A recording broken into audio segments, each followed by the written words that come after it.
아침에 나로 주의 인자한 말씀을 듣게 하소서.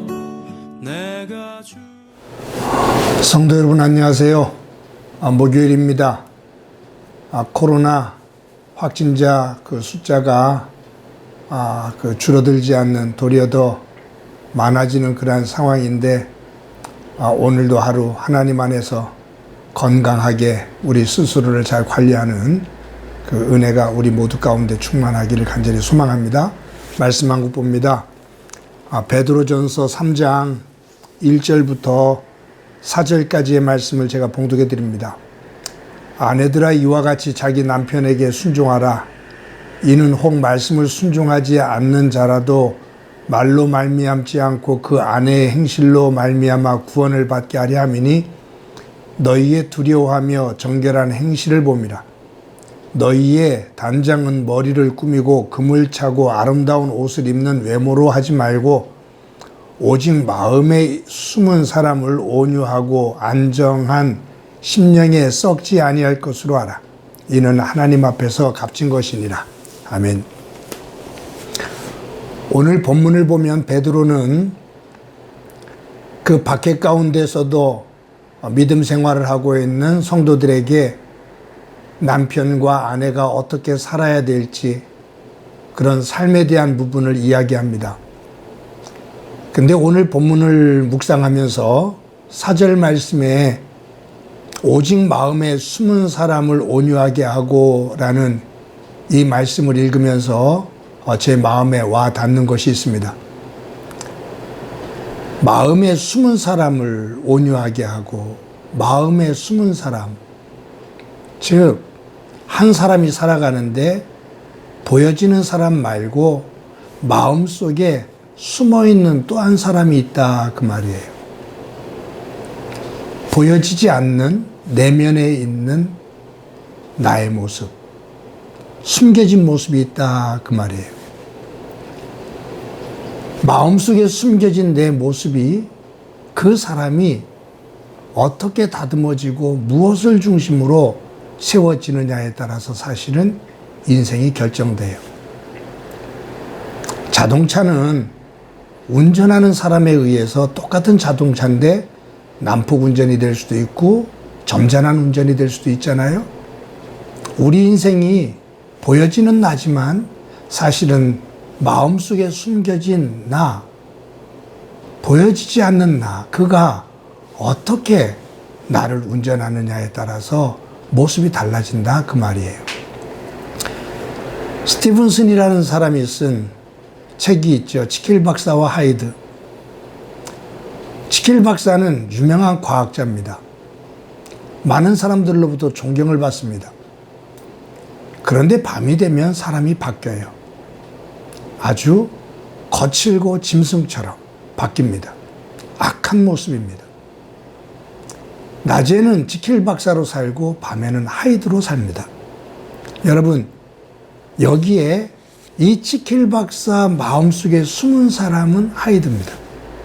그 하이드라는 이 뜻이 영어로 감추다, 숨기다라는 뜻이잖아요. 그러니까 여기에 언어에 묘미가 있어요. 지킬 박사와 숨어있는 하이드. 겉과 속이 다른 모습이 있다. 하이드, 숨어있는 모습이 있다, 그 말이죠. 우리의 삶에 보면은 우리에게도 이 두 마음이 있습니다. 우리에게 지킬 박사와 같은 모습이 있는가 하면 보이지 않는 숨어있는 내면 세계 속에 하이드, 숨어있는, 거칠고, 그리고 정욕에 따라 살고, 속이고, 욕망에 쌓여 있고, 근데 그것이 보이질 않아요. 숨어 있어요. 우리가 성왕이라고 말하고 있는 다윗 왕에게도 이 지킬 박사와 하이드의 모습이 있습니다. 모든 백성들이 다윗 왕을 성왕이라고 불러요. 모든 사람이 존경합니다. 그가 정말로 살아왔던 모습을 보면 하나님께서 너는 내 마음에 합한 자다라는 말씀이 어울릴 만큼 다윗의 삶은 정말로 신실했습니다. 사울에게 쫓길 때도, 왕이 된 이후에도 그는 참 정말로 보기 드문 성왕 중의 왕이었습니다. 그런데 이러한 다윗에게 하이드가 숨어있는, 마음에 숨어있는 사람이 있었어요.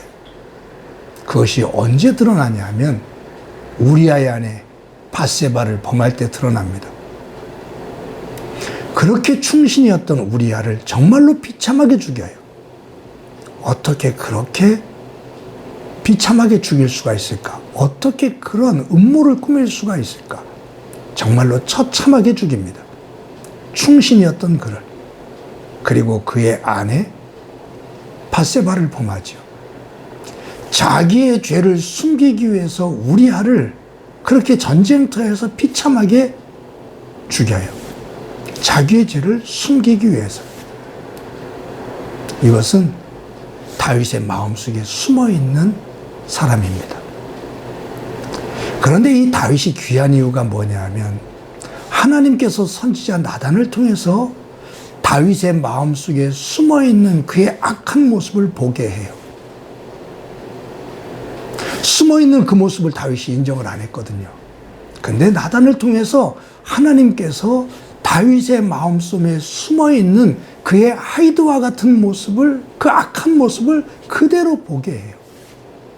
실체를 드러나게 해요. 그랬을 때 다윗이 하나님 앞에 무릎을 꿇고 티끌을 뒤집어 쓰고 옷을 찢고 가슴을 찢으며 하나님 앞에 통회하고 자복합니다. 사실은 이것이 다윗의 위대함입니다. 왜냐하면 저를 비롯해서 대부분의 사람들은 하나님 안에서 마음속에 숨어있는 사람이 하나님 말씀 앞에 드러나도, 그 실체가 드러나도 그것을 인정하지 않을 때가 많거든요. 그냥 자꾸 꾹꾹 누르며 그것을 인정하지 않으려고 할 때가 많거든요. 근데 다윗은 자신의 하이드의 모습이 드러났을 때 통회하며 통곡하며 하나님이여 나를 떠나지 말아달라고, 내 안에 정결한 마음을 허락해달라고, 나에게 숨어있는 악한 사람이 내 주인이 되지 않도록 내 마음에 정결한 마음을 달라고 하나님 앞에 통곡하며 기도합니다. 사실은 회개는 내 마음속에 숨은 사람을 발견하고 그것을 인정하고 내어 놓을 때 가능한 겁니다. 오늘 본문에 보면 베드로는 아내들이 남편들을 대할 때, 특히 예수님을 믿지 않는 남편들 때문에 힘들어하는 아내들에게, 남편들에게 잘해라. 도리어 더 잘해라. 왜냐하면 너의 행실을 보고 예수님을 믿지 않는 너의 남편이 예수님을 믿는 환경으로 만들어야 된다. 그런데 외모를 꾸미기보다 마음의 속사람을 온유함으로 세워라. 겉을 가지고는 사람의 마음을 변화시킬 수가 없다. 네 속사람을 통해서 상대방의 속사람을 변화시킬 수가 있다. 그 말이죠.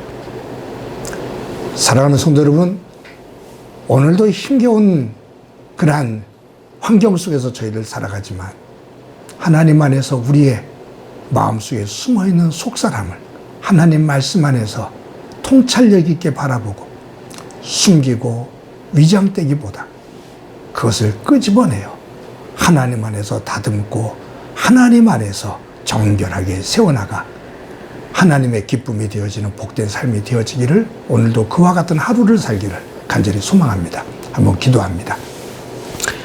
하나님, 오늘도 하루를 살아갑니다. 내가 살아가지만 내 마음속에 숨어있는 또 한 사람이 있음을 고백합니다.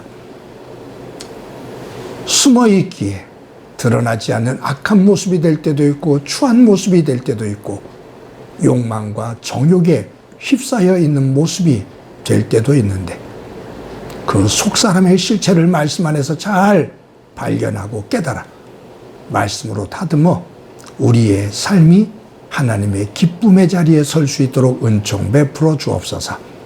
오늘도 주님과 동행하는 날 되게 하옵소서. 예수님의 이름으로 기도드립니다. 아멘.